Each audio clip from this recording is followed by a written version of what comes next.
तो ये सारे बहाने हैं जी कुर्बानी के। मैं तो पूरी कोशिश करता हूं कि इसके ऊपर लोगों को तरगीब दिलाई जाए कि कुर्बानी ना मिस करें। सर ये बहुत बड़ी नेमत है। आप क़यामत वाले दिन और कुछ नहीं है तो हज़रत इब्राहीम अलैहिस्सलाम से सिफारिश के लिए अर्ज़ कर सकते हैं। उनकी सुन्नत को ज़िंदा रखा, उनकी सुन्नत आपने ज़िंदा, सुन्नत इब्राहीमी को ज़िंदा रखा। जिस शख्स को अल्लाह ताला ने इस्तिताअत दी है उसे ज़रूर कुर्बानी करनी चाहिए। मैं ये बातें इसलिए नहीं कह रहा, अल्लाह का शुक्र है कि मैंने यानी जब से साहिब इस्तिताअत हूँ कि मैंने खुद से कमाना शुरू किया है, यानी 15 साल से ज़्यादा हो चुके हैं, तो मेरी तो किसी साल में भी कुर्बानी मिस नहीं हुई है। नबी इस्लाम ने बड़े एहतमाम के साथ की है। हत्ता कि आप सही मुस्लिम में जो आपके आखिरी हज की हदीस है 2950, जिसमें आपका फरमान है कि मैं अपने बाद तुम में वो चीज़ छोड़ के जा रहा हूँ जिसे मजबूती से पकड़ लोगे, कभी गुमराह नहीं होगे, वो अल्लाह की किताब है। ये मुस्लिम में जो हदीस है 2950 2950 2950 जाबिर बिन अब्दुल्ला से, वो बड़ी रिकत अंगेज हदीस है। जाबिर बिन अब्दुल्ला आलमोस्ट नबीना हो चुके होते हैं, तो इमाम बाकिर उनको मिलने के लिए जाते हैं। तो उनको बताया जाता है कि हुजूर का बच्चा आया आपके पास, इमाम बाकिर हज़रत हुसैन के पोते।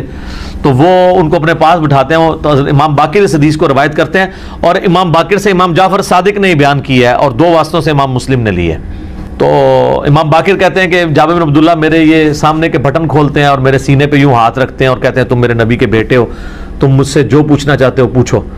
तो वो कहते हैं मैं आपसे पूछने आया हूँ कि नबी इस्लाम ने हज किस तरह किया था। तो वो हज की आलमोस्ट 7-8 सफ़ों पे लंबी हदीस है।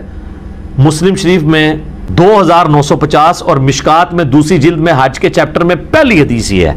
उसमें अल्फाज है कि यमन से नबी इस्लाम ने 100 ऊँट मंगवाए हज्जतुल वदा के मौका पर। 63 ऊँट आपने अपने मुबारक हाथों से नहर किए एक हज के मौके पर, 63 ऊँट, और ये हुजूर अपनी तरफ से कर रहे हैं। और बाकी 37 जो है वो मौला अली को कहा कि तुमने करना है।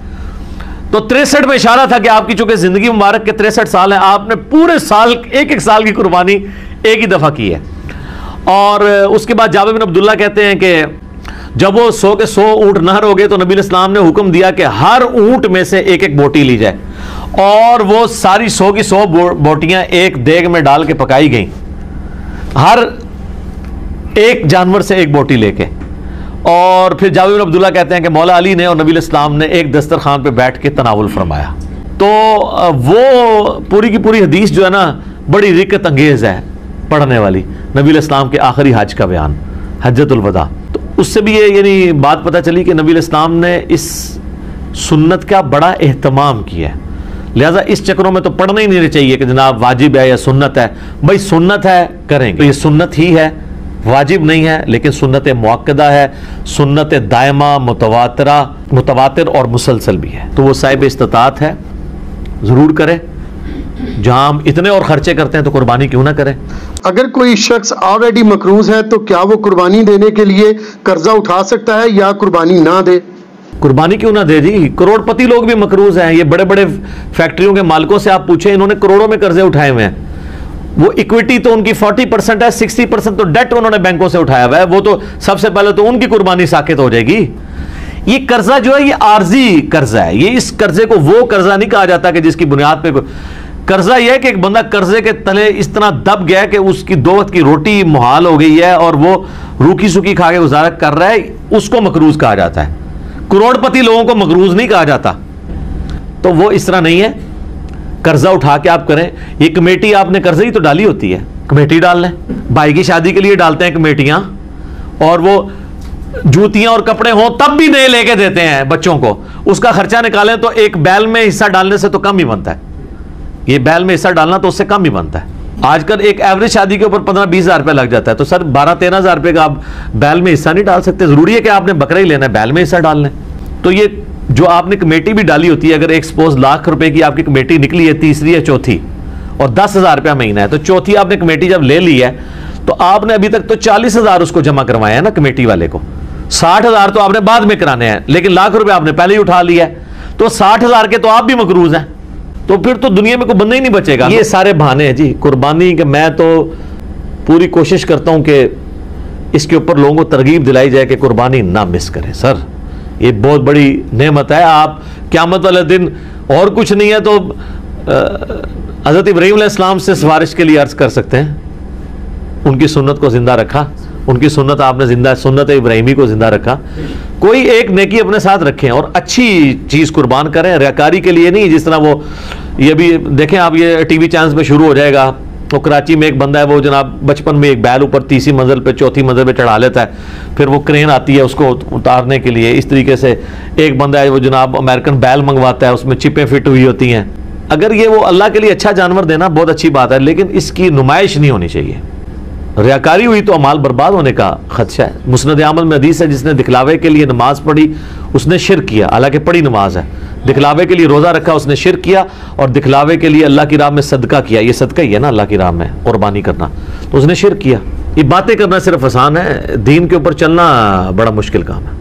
तो जनाब कर्जा उठाना पड़ता है तो कोई मसला नहीं। कर्जा क्या, आपको सब मर चले कर्जा उठा, कमेटी डाल लें, प्लान करें कुर्बानी के लिए। अगर आपने हर महीने में भी 1000 रुपया अलादा किया हो ना, साल बाद 12,000 रुपया बन जाता है, आप एक हिस्सा डाल ही सकते हैं। तो इसको जिस तरह बाकी खर्चे रखे हुए हैं ना, बच्चों की फीस, बच्चों की फीसें आजकल 2000 से तो स्टार्ट हो रही है एक आम नॉर्मल स्कूल के अंदर, तो 24,000 रुपया तो आप बच्चों की फीस भी साल की दे रहे हैं। तो साल में 1000 रुपया अलादा करके आप अल्लाह की राह में कुर्बानी नहीं कर सकते? करनी चाहिए। इवन कर्जा भी उठाना पड़ता है, जरूर उठाएं, करें, क्योंकि ये कर्जा ऐसा नहीं है कि जो आपका की गर्दन को दबोच लेगा, आप आसानी से उतार लेंगे। 12-13,000 रुपया क्या चीज है? अब इस चक्कर में ना पड़ जाए कि मैंने जाके 50,000 रुपये की कोई बीतल बकरी जाके लेनी है, तो वो तो ज़ाहिर है इतना बड़ा हाथ भी ना डालें आप। ठीक है, नॉर्मल कुर्बानी कर लें। भी अगला सवाल है, अगर एक खानदान में एक से ज्यादा लोग माली तौर पर इस्तात रखते हों तो सब लोगों को अलग अलग कुर्बानी देना होगी, या एक खानदान की जानिब से एक कुर्बानी कर देना ही काफी है? बेहतर है जी सब अलग अलग दें। देखिए ये फजीलत है, हर बंदे ने अपनी कब्र में जाना है, वो अल्लाह के हुजूर क्यों ना कुर्बानी लेके जाए। इन्ना सलाती व नुसुकी व महयाया व ममाती लिल्लाहि रब्बिल आलमीन। रहा शरई मसला तो ये है कि एक खानदान की तरफ से एक कुर्बानी काफ़ी है। वो सुनन इब्न माजा में भी और जामे तिरमिज़ी में हदीस मौजूद है। अबू अय्यूब अंसारी रज़ियल्लाहु ताला अन्हु से जब पूछा गया तो उन्होंने फरमाया कि हम नबी इस्लाम के ज़माने में एक ख़ानदान की तरफ से एक ही बकरी कुर्बान किया करते थे, फिर बाद में जब लोग बाहम दौलत में एक दूसरे पे फ़ख्र करना शुरू कर दिया तो फिर एक से ज़्यादा लोग जानवर कुर्बान करना शुरू कर दिया लोगों ने।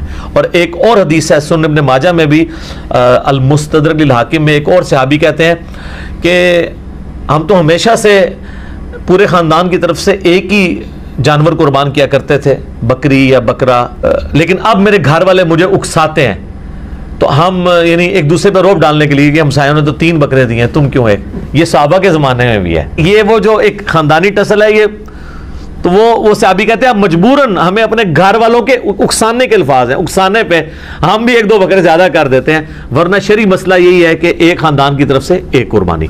ये ख़ानदान से मुराद एक चूल्हा है। एक चूल्हा इस एतबार से कि मियाँ बीवी बच्चे। अब आप कोई घर ऐसा ले आएंगे जहाँ पे 5 फैमिलीज रह रही हो और चूल्हा एक हो, तो वो आप कहेंगे एक कुर्बानी नहीं, वो 5 खानदान है। चूल्हा अमूमन बोला जाता है। तो अगर 5 घर में खानदान है, वैसे खर्चे उनके अलग अलग हैं, सिर्फ एक चूल्हा इकट्ठा होने से ये नहीं होगा कोई एक खानदान बनेगा। मियाँ बीवी बच्चे ये एक खानदान है, चाहे वो 5 भाई इकट्ठे रह रहे हैं, चूल्हा इकट्ठा जल रहा है, फिर भी वो 5 खानदान तस्वर होंगे। हर एक खानदान को अपनी कुर्बानी अलग से देनी चाहिए। अच्छा, ये भी बात लोगों में मशहूर है कि जी 7 जरूरी पूरे कर रहे हैं, नहीं, 7 ज्यादा से ज्यादा। एक बंदा भी एक गाय दे सकता है, 2 बंदे भी मिलकर एक गाय दे सकते हैं। बकरा नहीं, 2 बंदे मिलकर दे सकते गाय।